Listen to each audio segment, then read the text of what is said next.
नमस्कार दोस्तों, civil engineering support के एक बहुत ही महत्वपूर्ण वीडियो में आपका स्वागत है। दोस्तों, अगर मैं कहूं कि ये 3 से 4 मिनट का वीडियो आपके लाखों रुपए का बचत करवा सकता है तो आपको लगेगा कि मैं मजाक कर रहा हूं या फिर झूठ बोल रहा हूं। लेकिन दोस्तों, आज मैं आपको बताने वाला हूं कि अगर आप घर बनाने वाला है, ये 2 BHK का प्लान है दोस्तों।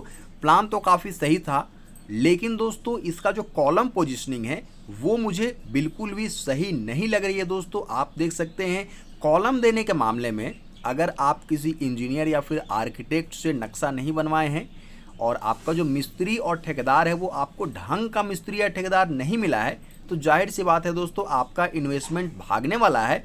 तो इसलिए सस्ते मिस्त्री और ठेकेदार के चक्कर में ना रहें दोस्तों। अगर आप किसी इंजीनियर को या फिर आर्किटेक्ट का फ़ी नहीं देना चाहते हैं तो आप एक बढ़िया एक्सपीरियंस ठेकेदार को ही अपना काम देना चाहिए। जैसे कि आप देख सकते हैं दोस्तों, कॉलम जहाँ जहाँ पे जंक्शन है, मतलब एक बीम दूसरे बीम को काट रहा है दोस्तों, दूरी का बिल्कुल भी ख्याल नहीं रखा गया, वहाँ पे एक कॉलम चिपका दिया गया है। अब दोस्तों मिस्त्री और ठेकेदार को कॉलम का खर्चा तो उठाना नहीं पड़ रहा है।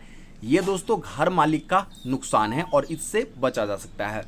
अमूमन दोस्तों एक के कॉलम को बनाने में, एक फ्लोर के लिए मैं बता रहा हूँ दोस्तों, एक कॉलम को बनाने में 8 से 10 हज़ार का खर्चा आता है।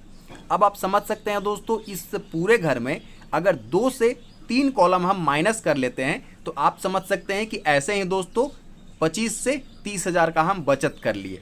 अगर दोस्तों यही घर जो है वो 3 फ्लोर तक अगर जाता है तो आप समझ सकते हैं 90 से 1 लाख रुपए तक आप आसानी से बचा पाएंगे। तो दोस्तों बात कर लेते हैं मिनिमम और मैक्सिमम डिस्टेंस। कॉलम को आपको पता होना चाहिए, इस दोनों कॉलम के बीच में मात्र 4 फीट का डिस्टेंस है। अब आप ही बताइए दोस्तों, इतना नज़दीक कॉलम देने का कोई लॉजिक अगर आपके पास है तो मुझे कमेंट बॉक्स में बता सकते हैं। दोस्तों एक थंब रूल आपको दे रहा हूँ कि कॉलम किस तरह से डिसाइड करना है। आपको मैं बता रहा हूँ दोस्तों कि आप देख सकते हैं वहाँ पे एक स्टेयरकेस बनाया जाना है। कितना नज़दीक नज़दीक में सीढ़ी दिया गया है ये भी आप देख सकते हैं दोस्तों। ये जो 4 कॉलम है ना, इसमें से पूरे 2 कॉलम को माइनस किया जा सकता था। ये जो बाथरूम वाला कॉलम दिया गया है मैं आपको दिखा रहा हूँ, ये जो स्टेयरकेस वाला 4 कॉलम है उसको आप रहने दीजिए। 1, 2, 3 और ये 4, ये चारों कॉलम दोस्तों एज इट इज आप रहने दीजिए। लेकिन ये जो कॉलम है इसको हटाया जा सकता है। साथ ही साथ दोस्तों बाथरूम की तरफ मैंने दिखाया आपको कि पूरे 2 कॉलम लगाए गए हैं 4 फीट के डिस्टेंस पे, उनमें से भी एक कॉलम को हटाया जा सकता है।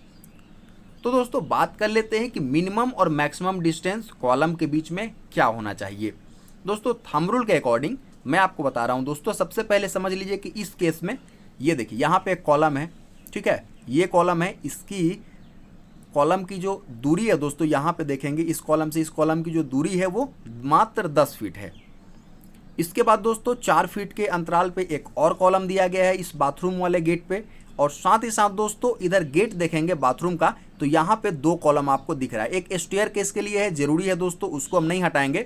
लेकिन दोस्तों यहाँ से एक जो बीम निकलेगा और इस वाले कॉलम को आप बिल्कुल आसानी से हटा सकते हैं, चूँकि यहाँ पे जो बीम आएगा दोस्तों वो डायरेक्टली इस वाले जो बीच में जो कॉलम है दोस्तों उसको आप हटा करके डायरेक्टली जो है वो सेकेंडरी बीम दे सकते हैं।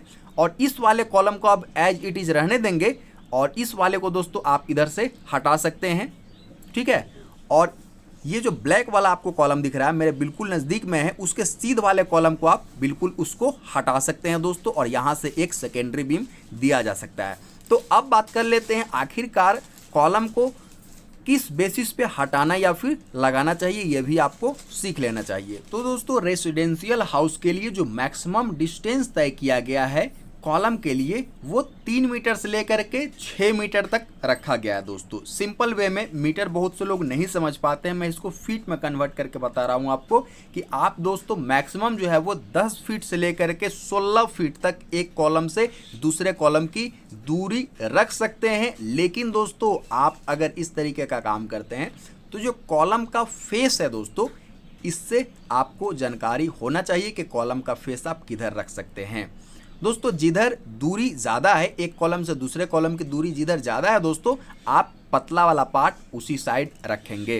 दोस्तों एग्जाम्पल के तौर पे मैं कितनी बार बता चुका हूं कि आखिरकार कॉलम का फेस किस तरह से डिसाइड किया जाता है। फिर भी दोस्तों अगर समझ में आपको नहीं आता है तो आप चाहे तो नीचे कमेंट बॉक्स में कमेंट भी कर सकते हैं। तो फिर मिलते हैं दोस्तों अगले वीडियो में। आप हमारे बड़े से यूट्यूब फैमिली में शामिल होना चाहते हैं, चैनल को सब्सक्राइब कर सकते हैं। फिर मिलते हैं, नमस्कार।